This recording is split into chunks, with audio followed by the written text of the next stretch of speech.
अस्सलाम वालेकुम। Welcome to let's cook together कुड़ियों में। आज हम जाएंगे विस्कॉन्सिन रिवर देखने। तो हमने बोट की टिकट्स ले ली हैं और हम बोट पे जाएंगे। आप हमारे साथ रहिएगा। जो हमने फ़न किया आप भी देखें।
You're riding in today. Bougainville was built back in 1942 by GM in Pontiac, Michigan, at a cost of $10,000 for the use of World War II. Did you hold somebody? Let it get to its mama now. I got one in my video. And this duck is also capable, ladies and gentlemen. I present to you the Pacific Ocean. A lot smaller in person. I am only kidding, but it can get a little bumpy going into the river today. So with that left hand, grab that seat in front of you. With your right hand, lug your nose.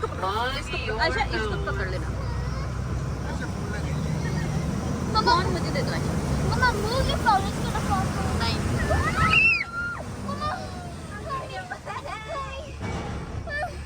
And just like that, we are about to float the Wisconsin River. Now if you take a look on either side of the duck, I have just disengaged the wheels. And you can see them slowly sinking to the bottom.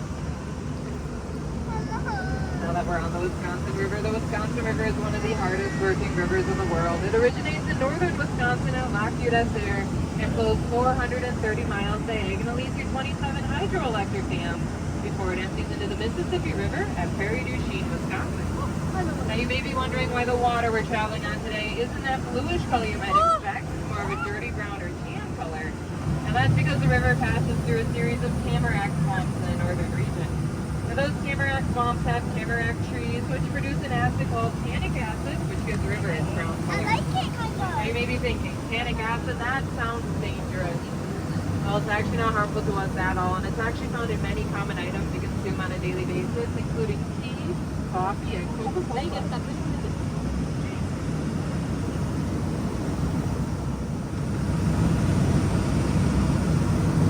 Is this our first time on the boat? This time, yeah.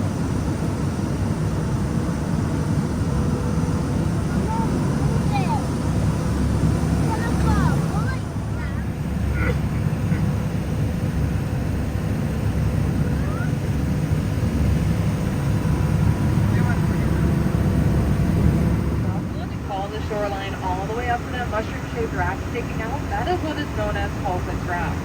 Now there's actually a story that goes along with Pulpus Rock. In the early 1800s, there was a traveling preacher that would come to Pulpus Rock and preach to the Native Americans in their birch bark canoes below.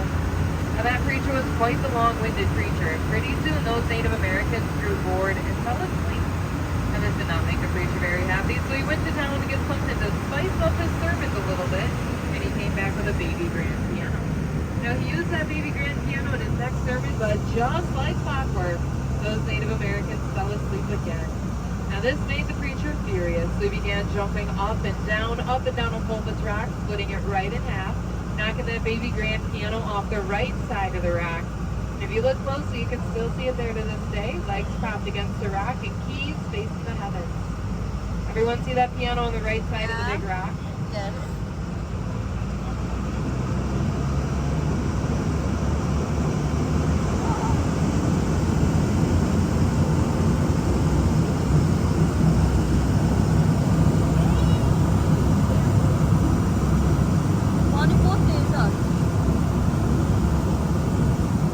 So did anyone believe my story?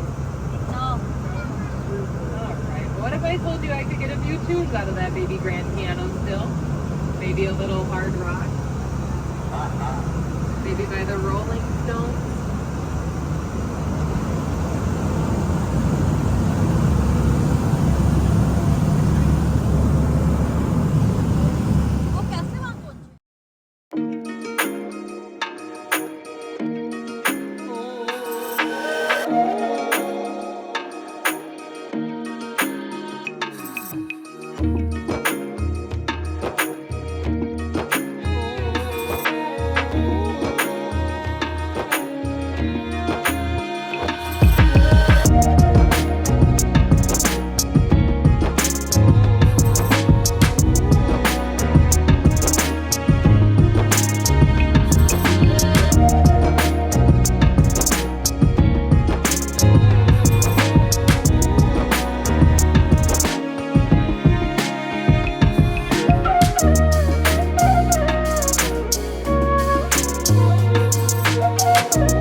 wondering what the rock cliffs you see on either side of the duck are made of. Now they are actually made of a very rare type of sandstone known as Potsdam sandstone. Now Potsdam sandstone is so rare it is found in only 4 places in the entire world. Potsdam, Germany, where it gets its name, Zurich, Switzerland, upstate New York, and the largest by far is this 10-mile stretch of the Wisconsin River. Now Potsdam sandstone is so brittle that if I were to give each and every one of you a piece of it, you'd be able to crumple it in your hands with little to no effort. It is also a very porous porous rock. It locks in all the moisture, which allows trees to grow right out the top of it with little to no topsoil.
Back on June 9th of 2008, this area received record amount of rainfall, causing artificial Lake Nelson, which is just on the other side of the highway over there, to rise 51.5 inches. And that water needed to go somewhere, so they found the weakest point of the lake, which just so happened to be right over here. Drove through and emptied all 267 acres of Lake Nelson into the Wisconsin River in just about 2.5 hours, taking along with it 4 irrigation wells. Now, after all was said and done, the damages cost the city of Lake Nelson about $3.6 million, and it took about 3 months to reconstruct the hill and highway to the right. And just to give you an idea of how high the river got with the addition of Lake Nelson, if you take a look off to the left where the sand meets the tree line, that's how high this river got that day.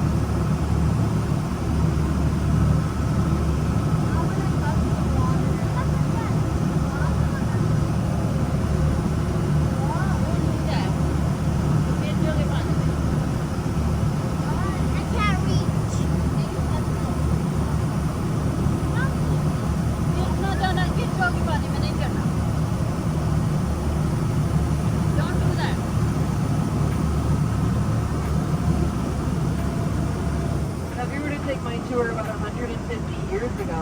Over here on the right would be the lost city of Newport.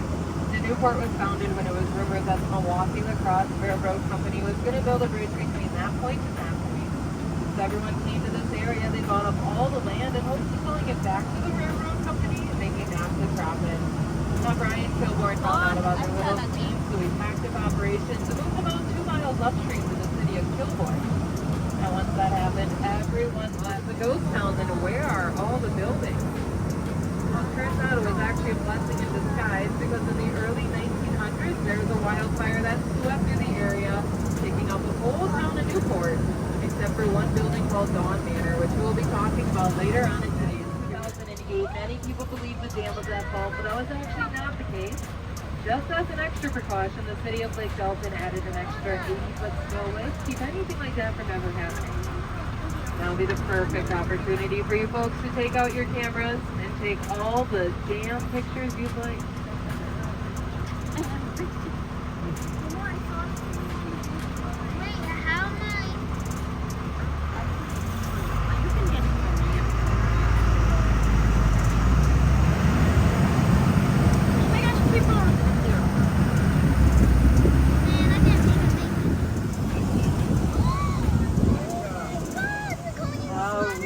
How should we enter the lake today?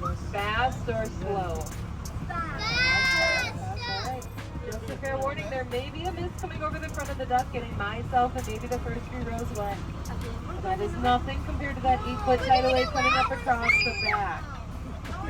So if you have anything on the ground you don't want to get wet, I would pick that up now. Hold on tight. Alright, here we go. Now, I was not kidding about that tidal wave back there, was I, guys? Don't worry, if you did happen to get a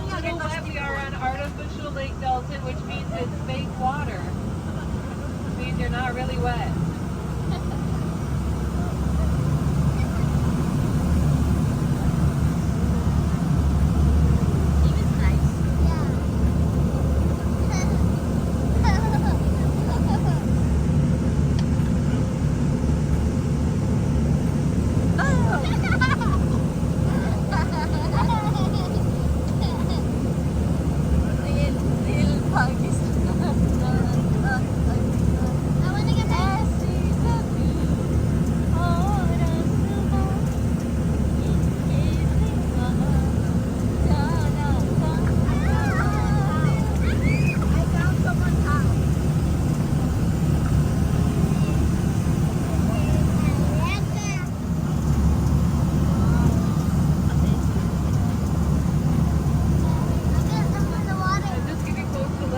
Where we are on the lake today. If you take a look off to the left where the lake begins to narrow, that's where the Tommy Bartlett Show was performed.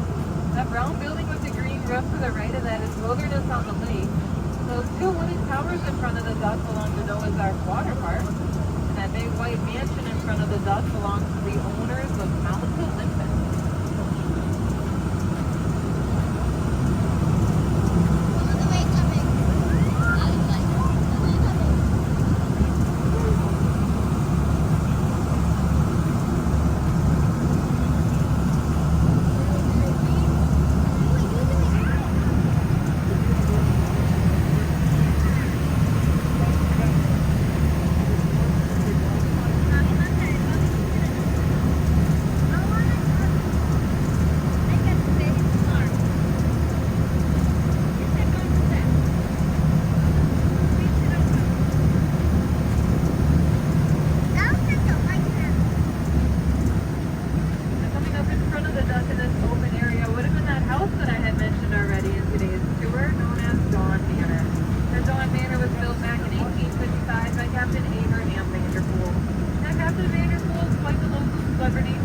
Civil War hero, co-signer of the Wisconsin State Constitution, and close friend with our 16th President Abraham Lincoln.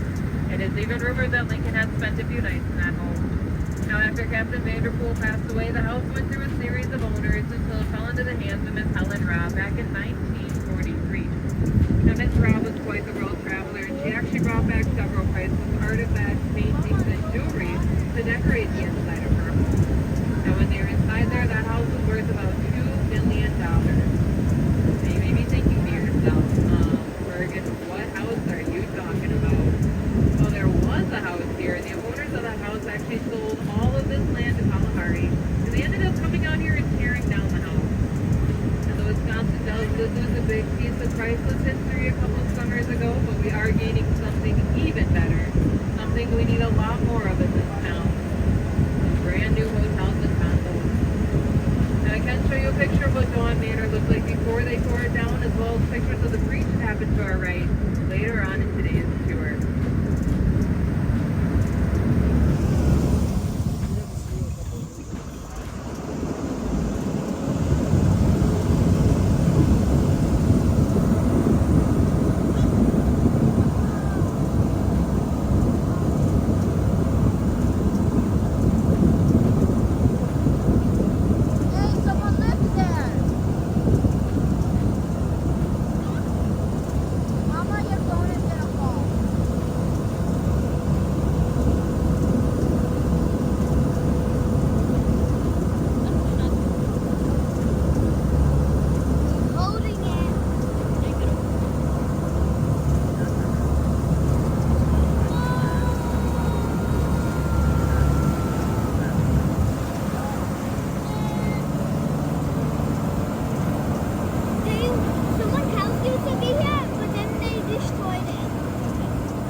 Off to the right, this is the best view we can give you of that breach that occurred back in 2008. Just imagine 4 lakefront homes sitting along the shoreline that were then washed away through the highway into the river down below.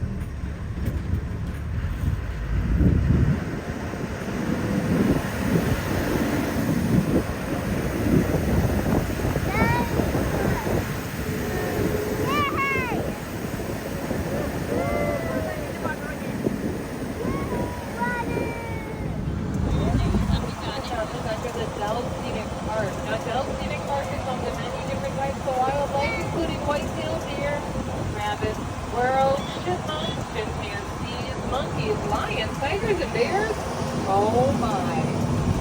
Now, if you happen to see any lions or bears on the tour today, just shout it out to me and I will do my best to swerve and run them right over. All our own And you board. may be thinking to yourself, Bergen, why would you want to hit such a majestic creature? Well, here at the original Wisconsin Ducks, we are all die-hard Green Bay Packer fans. Now, I don't think we're going to see any lions or bears on the tour today because earlier this morning I came around the area and painted a white goal line. Now, we all know no lions or bears can cross one of those.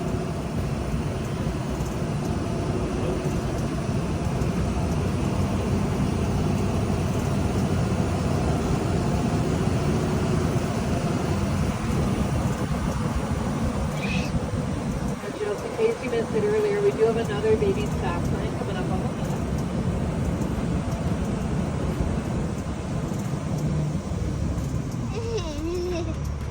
And do we have any lions or bears fans on the tour today? Aren't you scared to speak up? Bears? Alright, well this is your stop. I'm just kidding. But there is actually a story that goes along with that baby stop sign down there. So the other day I was just driving the trails, minding my own business. Came across that stop sign, but I didn't bother to stop. I kind of just slowed down. Little did I know, my boss man was hiding in the trees over there. Saw the entire thing happen. So when I got back to the Ducks, he asked me, Bergen, how come we didn't stop for that stop sign? I said, Dan, we're in the middle of the woods. There's not much traffic, so I thought I would just slow down. The next day, he grabbed me by my ear, threw me in his truck, brought me to that same stop sign, and started beating me over the head with it. I was yelling, stop, Dan, stop, that hurts, stop. And he said to me, Bergen, would you like me to stop or just slow down?